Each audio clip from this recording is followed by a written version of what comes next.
तो यार आज जो मूवी आपके लिए मैं लाया हूँ वो मूवी है मेलिफिसेंट, जो 2014 में आई फैंटेसी ड्रामा मूवी है। इस मूवी को IMDb पे 10 में से 7 रेटिंग मिली है, यानी कि मूवी बहुत अच्छी है। मूवी के स्टार्टिंग में हम मेलिफिसेंट को देखते हैं, जो कि एक नन्ही परी होती है और एक मैजिकल फॉरेस्ट की रानी होती है वो, जिस फॉरेस्ट में बहुत सारे क्रिएचर्स रहा करते थे। मेलिफिसेंट ने कभी भी किसी इंसान को नहीं देखा था, क्योंकि इस जंगल में इंसानों का आना मना था और वो कभी जंगल से बाहर गई नहीं थी। एक दिन जब वो अपने जंगल की सैर कर रही थी तो वहाँ के क्रिएचर्स बताते हैं उसे कि रूट गार्ड्स ने किसी इंसान को पकड़ लिया है। फिर मेलिफिसेंट वहाँ पे पहुँचती है। एक इंसान के बच्चे को रूट गार्ड्स ने पकड़ा हुआ है। उस बच्चे से मेलिफिसेंट उस बच्चे से पूछती है कि तुम कौन हो। तो इस पे वो बच्चा कहता है कि मेरा नाम स्टीफन है, मैं पास के किंगडम के कैसल में रहता हूँ और मैं अपना रास्ता भटक गया और इस जंगल में आ पड़ा। मेलिफिसेंट बताते हैं कि यहाँ इंसानों का आना मना है और तुम्हें यहाँ खतरा हो सकता है, और कहती है चलो मैं तुम्हें जंगल के बाहर छोड़ के आ जाती हूँ और सही रास्ता दिखा देती हूँ तुम्हारे कैसल के लिए। जब वो लोग रास्ते में जा रहे होते हैं तब मेलिफिसेंट कहती है कि तुम बहुत अच्छे हो, मुझे यही लगता था कि इंसान तो बुरे होते होंगे। इस पे स्टीफन भी कहता है कि तुम भी बहुत खूबसूरत हो, बहुत अच्छी हो, खासकर तुम्हारे पंख। स्टीफन बताता है कि उसके माता पिता नहीं है। तो वो मेलिफिसेंट से पूछता है कि क्या मैं कभी कभी तुमसे मिलने यहाँ आ सकता हूँ। तो मेलिफिसेंट कहती है हाँ। इसी बात पे वो दोनों हाथ मिलाते हैं, लेकिन जैसे ही वो लोग हाथ मिलाते हैं मेलिफिसेंट को एक जोर सा झटका लगता है, क्योंकि स्टीफन ने एक लोहे की रिंग पहनी हुई थी। मेलिफिसेंट बताती है कि ये झटका उसे लोहे की रिंग की वजह से लगी जो स्टीफन पहना हुआ था। वो बताती है परियों को लोहे से चोट पहुंच। यह बात सुनकर स्टीफन अपने हाथ से निकालकर फेंक देता है। फिर स्टीफन अक्सर उस जंगल में आकर मेलिफिसेंट के साथ समय गुजारता है और वो लोग बहुत मस्ती करते हैं साथ में। लेकिन धीरे धीरे जब वो दोनों बड़े होने लगते हैं वो दोस्ती प्यार में बदल जाती है और वो दोनों एक दूसरे को पसंद करने लगते हैं और उनके बीच किस भी होता है। लेकिन बाद में धीरे धीरे स्टीफन वो जंगल आना बंद कर देता है। मेलिफिसेंट को फिर अकेला फील होने लग जाता है। कहा जाता है कि बहुत सालों बाद मेलिफिसेंट बहुत बड़ी और ताकतवर हो चुकी होती है। एक दिन जब वो एक पेड़ के नीचे आराम कर रही होती है तो वो देखती है कि एक राजा अपने सेना के साथ जंगल की तरफ आ रहा है। तब फिर मेलिफिसेंट उड़कर जाकर उस राजा का रास्ता रोकती है और कहती है कि यहाँ से लौट जाओ। राजा कहता है कि मैं तुम्हें मार कर इस जंगल पे कब्जा करने आया हूँ, और वो अपने सैनिकों को मेलिफिसेंट के ऊपर हमला करने के लिए कहता है। मेलिफिसेंट को इस बात से बहुत गुस्सा आ जाता है और अपने जंगल के क्रिएचर्स को वहां पे बुला लेती है। इन क्रिएचर्स में रूट गार्ड्स और बहुत सारे क्रिएचर्स होते हैं। ये सारे क्रिएचर्स और मेलिफिसेंट मिलकर राजा और उसके सैनिकों के ऊपर बहुत भारी पड़ते हैं।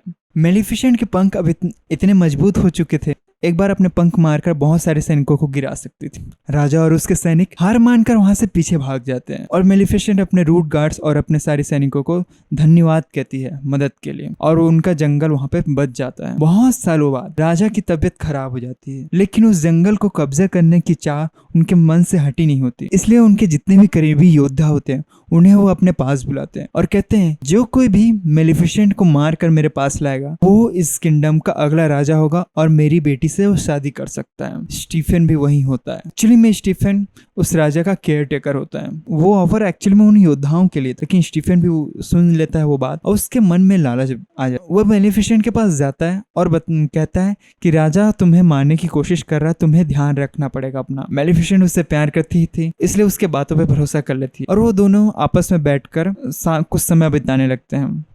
जब मेलिफिसेंट को प्यास लगती है स्टीफन अपने बोतल से कुछ उसे पिला देता है। मेलिफिसेंट बेहोश हो जाती है। मौका का फायदा उठाते हुए स्टीफन मेलिफिसेंट को मारना चाहता था, लेकिन वो ऐसा कर नहीं पाता क्योंकि उसके आंखों के सामने सारी बचपन की यादें जो मेलिफिसेंट के साथ उसने बिताई वो आने लगती है, तो उसे वो नहीं मारता। लेकिन राजगद्दी पाने के लिए वो मेलिफिसेंट के पंख काट कर ले जाता है।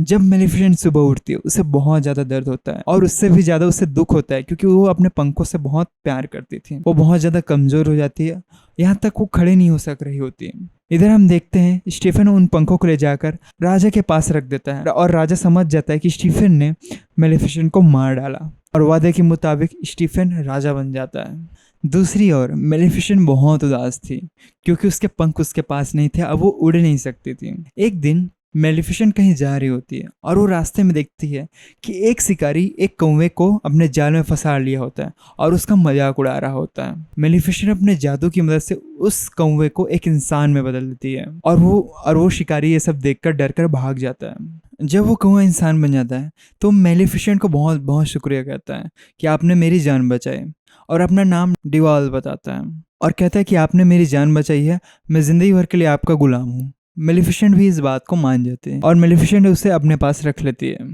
मेलिफिसेंट डिवाल से बोलती है कि जाओ कैसल में देखो और स्टीफन पे नज़र रखो और बताओ कि वो क्या कर रहा है। तो डिवाल वापस आके बताता है कि स्टीफन ने आपके पंख इसलिए काटे क्योंकि वो राजा बनना चाहता था। मेलिफिसेंट को बहुत ज़्यादा गुस्सा आता है और उसे इंसानों पर से भरोसा उड़ जाता है। कुछ समय बाद स्टीफन की एक बेटी होती है। इसी खुशी में राज्य में बहुत बड़ा उत्सव होता है और सभी लोग आकर उसकी बेटी को आशीर्वाद दे रहे होते हैं और ये इसी मौके को देखकर मेलिफिसेंट भी वहीं पहुंच जाती है। मेलिफिसेंट को वहां देख स्टीफन घबरा जाता है। मेलिफिसेंट स्टीफन की बच्ची को शाप देती है, जब वो 16 साल की होगी तो उसके हाथ में एक चुई चुभेगी जिससे वो हमेशा हमेशा के लिए सो जाएगी। स्टीफन बहुत गिड़गिड़ाता है कि मेरा बदला मेरी बेटी से ना लो। तो रहम खाकर मेलिफिसेंट उस श्राप में एक बदलाव करती है और कहती है कोई अगर उससे सच्चा प्यार करके उससे किस करेगा तो ये श्राप टूट जाएगा और उसकी जान बच जाएगी। स्टीफन बहुत परेशान हो जाता है।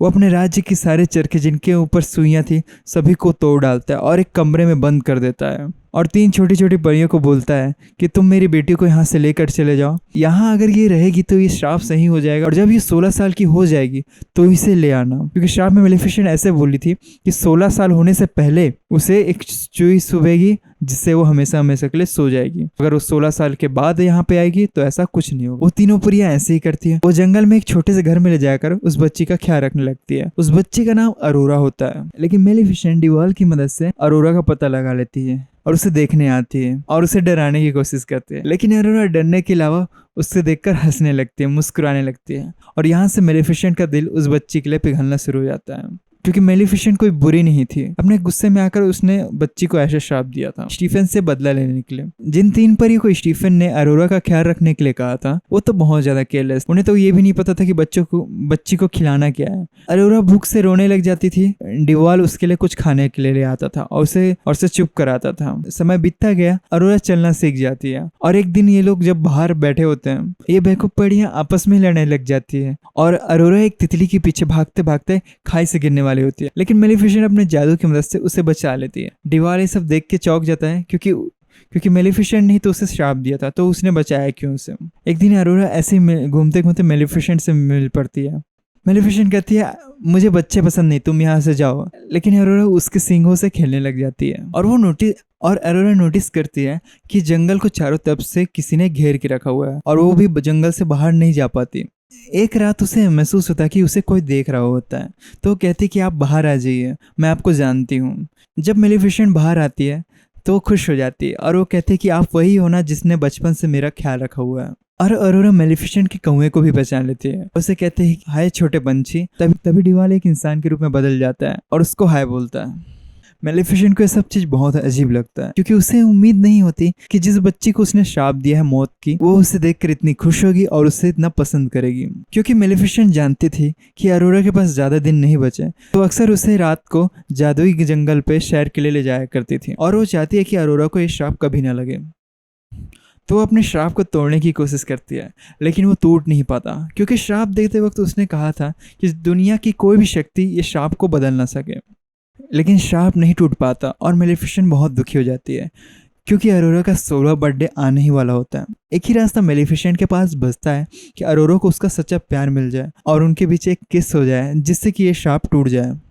फिर एक दिन अरोरा और मेलिफिसेंट साथ बैठे हुए होते हैं और अरोरा उनसे पूछती है कि जितने भी परियां होती हैं उनके तो पंख होते हैं, आपके क्यों नहीं हैं? तो मेलिफिसेंट बताती है मेरे भी बहुत बड़े और ताकतवर पंख हुआ करते थे, लेकिन एक इंसान ने मुझे धोखा दे दिया और मेरे पर काट के ले गया, कहकर मेलिफिसेंट रोने लग जाती है। फिर एक दिन हम देखते हैं कि अरोरा ऐसे जंगल में घूम रही होती है, तभी वहाँ पे एक लड़का आ जाता है जो कि एक दूसरे किंगडम का प्रिंस होता है। वह स्टीफन के किंगडम ही जा रहा था और रास्ता भटक चुका था और गलती से अरोरा से टकराता है। अरोरा उसे देखकर बहुत डर जाती है, लेकिन धीरे से उसे वो पसंद आने लगता है और दोनों एक दूसरे को पसंद कर रहे होते हैं बातों ही बातों में। और वो अरोरा कहती है कि किंगडम का जाने का रास्ता उधर से है, बट वापस आते वक्त मुझसे ज़रूर मिलना। वो लड़का भी उससे बहुत पसंद करता है और वो कहता है कि मैं ज़रूर मिलूँगा तुमसे। अरोरा मेलिफिसेंट से पूछती है कि क्या मैं आपके साथ रह सकती हूँ? हाँ बिल्कुल, तुम मेरे साथ रह सकती हो। तो वो अपने आंटी से जाकर कहती है कि अब से मैं मेलिफिसेंट के साथ रहूँगी। इससे वो उनकी आंटी से बहुत ज़्यादा गुस्सा हो जाती है और वो कहती है कि तुम्हारे पिताजी ने हमें कहा था कि तुम्हारा 16 साल होने से पहले तक हमें तुम्हें अपने पास रखना है। इससे अरोरा बहुत ज़्यादा गुस्सा हो जाती है और कहती है कि आपने तो कहा था कि मेरे माँ बाप मर चुके हैं। तो अरोरा की आंटी से उसे सच सच बता देती है कि मेलेफिसेंट ने तुम्हें श्राप दिया है कि 16 साल जैसी तुम होगी, तुम्हें एक सुई चुभेगी जिससे तुम बेहोश हो जाओगी और कभी नहीं उठोगी। तो अरोरा मेलेफिसेंट के पास जाती है और सब चीज़ पूछती है कि ये झूठ है ना कि आपने मुझे श्राप दिया हुआ है। मेलेफिसेंट सच बता दे और कहती है कि नहीं, मैंने ही तुम्हें श्राप दिया हुआ है। अरोरा बहुत ज़्यादा दुखी हो जाती है। तो उससे भी मेलेफिसेंट से बहुत ज़्यादा लगाव था, तो वो कुछ नहीं देखती, सीधे अपने पिताजी से मिलने के लिए किंगडम चली जाती है। वो वहाँ जाकर बताती है कि मैं आपकी बेटी हूँ जो इतने सालों से जंगल में रहा करती थी। स्टीफन उसे देखकर बिल्कुल नहीं खुश होता, उल्टा और ज़्यादा बेचैन हो जाता है कि तुम्हें यहाँ नहीं आना चाहिए था, तुमने बेवकूफ़ी कर दी, और अपने काम में वापस लग जाता है। और उसे एक कमरे में बंद कर दिया जाता है। अरोरा का 16वां साल होने ही वाला होता है, तो उस पर मेलेफिसेंट का जादू चल और वो अपने आप उस कमरे से किसी और कमरे में जाने लग जाती है। और जितने भी चरखे उस कमरे में टूटे हुए थे उनमें से एक चरखा वापस बन जाता है और अरोरा उस पर अपना हाथ लगा देती है और वहीं पे बेहोश हो जाती है। ये सब देखकर स्टीफन टूट जाता है और उसके मन में बदले की आग जग जाती है मेलेफिसेंट के लिए। इधर उस जंगल में प्रिंस वापस आ जाता है अरोरा को ढूंढते हुए। मेलेफिसेंट मौके का फायदा उठाते हुए उस प्रिंस को बेहोश कर देती है और उसे अपने साथ कासल में ले आती है। और जहाँ वो जान रही होती है कि अरोरा सो चुकी होती है। वो 3 परियां अरोरा का ख्याल रख रही होती है। फिर कैसे भी करके मेलेफिसेंट भी वहीं पहुंच जाती है। वो चुपके से उस प्रिंस को उस कमरे में भेज देती है और वो तीनों परियां उस प्रिंस को ये देख कर ये समझ जाती है कि हाँ, यही उसका सच्चा प्यार है, जो इसे किस करेगा तो ये उड़ जाएगी। तो उस प्रिंस को उसे किस करने के लिए बोलती है, लेकिन उसके किस करने पर भी अरोरा नहीं उठती। मेलेफिसेंट दुखी हो जाती है। मैंने सच्चा प्यार अपने शर्त में इसे डाला हुआ था क्योंकि सच्चा प्यार होता ही नहीं और ये कभी ना उठे। मेलेफिसेंट बहुत ज़्यादा दुखी हो जाती है और अरोरा के पास जाकर उससे माफ़ी मांगती है और रोने लगती है और कहती है कि काश कैसे भी करके मैं तुम्हें वापस जिंदा कर पाती, और रोते रोते उससे किस करती है और हम देखते हैं कि अरोरा को होश आ जाता है। यहाँ पे हमें पता चलता है कि मेलेफिसेंट अरोरा से सच्चा प्यार करती थी और उसके किस से अरोरा उड़ जाती है। अरोरा और मेलेफिसेंट डिसाइड करते हैं हम वापस जंगल में जाकर साथ रहा करेंगे। तो वो लोग उस कैसल से चुपके से निकल रहे होते हैं। अभी स्टीफन लोहे के जाल में पकड़ लेता है। क्योंकि लोहे से परियां को चोट पहुंचती है, इसलिए मेलेफिसेंट बहुत बेबस हो जाती है और मेलेफिसेंट वहाँ पे बेहोश होने वाली होती है। बेहोश होने से पहले वो डिवाल को एक पूरे ड्रैगन में बदल लेती है और डिवाल उनके सैनिकों का सामना करने लग जाता है। वो स्टीफन के सारे सैनिकों पे आग छोड़ने लगता है। मेलेफिसेंट भी आज़ाद हो जाती है। तब हम देख पाते हैं कि वो सैनिक लोहे का ढाल पकड़े होते हैं और मेलेफिसेंट को चारों तरफ से घेर लेते हैं। और इतना सारा लोहा मेलेफिसेंट के पास होने की वजह से मेलेफिसेंट बहुत कमज़ोर हो जाती है। तभी स्टीफन लोहे का ढाल पहने हुए वहाँ पे आता है और मेलेफिसेंट को बहुत ज़्यादा चोट पहुँचाता है।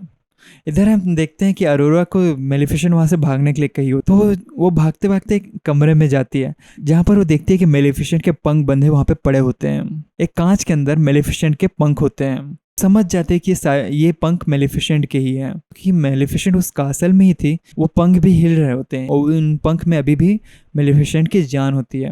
तो अरोरा उस कांच को तोड़ देती है जिससे वो मेलेफिसेंट के पंख आज़ाद हो जाते हैं। इधर हम देख पाते हैं स्टीफन अरोरा को मारने ही वाला होता है, अभी मेलेफिसेंट के पंख उसके पीछे आकर लग जाते हैं और मेलेफिसेंट बहुत ज़्यादा ताकतवर हो जाती है तुरंत। स्टीफन और उसके सैनिकों पर भारी पड़ने लग जाती है वो, लेकिन वह किसी को मारना नहीं चाहती थी, इसलिए वहाँ से जाने लग जाती है। लेकिन स्टीफन बहुत ज़्यादा गुस्से में होता है, वो उसे जाने नहीं देना चाहता था, इसलिए वो एक लोहे की चेन से मेलेफिसेंट के पैर को बांध देता है और मेलेफिसेंट को पकड़ने की कोशिश कर रहा होता है। मेलेफिसेंट के पंख बहुत ज़्यादा ताकतवर होते हैं, तो स्टीफन को भी अपने साथ उड़ा ले जाते हैं। स्टीफन का हाथ उस चेन में फंस गया था, तो स्टीफन भी अपने आप को वहाँ से छुड़ा नहीं पाता। उड़ते उड़ते वो लोग कासल के छत पे जाकर रुकते हैं और जहाँ पे भी उनका फाइट होता है। एक समय ऐसा आता है कि मेलेफिसेंट चाहे तो स्टीफन को मार सकती थी, लेकिन वो ऐसा नहीं करती, उसे दूसरा चांस देती है। लेकिन स्टीफन को बहुत ज़्यादा गुस्से में होता है, वो फिर भी उससे लड़ाई करता है और उसे धक्का दे देता है और उसके पंख को पकड़कर वहाँ से दोनों जंप कर देता है। दोनों गिर रहे होते हैं, लेकिन मेलेफिसेंट अपना पंख खोल देती है और स्टीफन वहाँ ज़मीन पर जाकर गिरता है और उसकी वहाँ मौत हो जाती है।